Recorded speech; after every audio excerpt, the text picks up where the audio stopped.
If your 2007 Chevy Traverse won't start, the fix might be simpler than you think. Statistics show that 70% of no-start issues in these crossovers stem from battery or terminal connection problems. Let's break down the diagnostic process step by step. Start by testing your battery voltage, inspecting terminal connections, and checking for hidden error codes.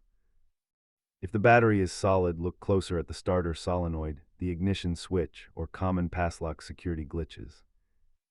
Don't forget to inspect the fuse block for signs of water intrusion, which is notorious in this model year. You can handle the basic cleaning and relay swaps yourself, but leave complex harness repair to a professional. Costs vary wildly, but most simple electrical repairs are relatively inexpensive compared to a full starter replacement. If you have a multimeter, perform a voltage drop test on the starter cable to rule out high resistance. Make sure you have a basic OBD-I scanner and a reliable multimeter in your garage before you begin. Always prioritize safety by disconnecting the negative battery terminal before touching any electrical components. Take your time with these checks, and you will likely get your Traverse back on the road in no time.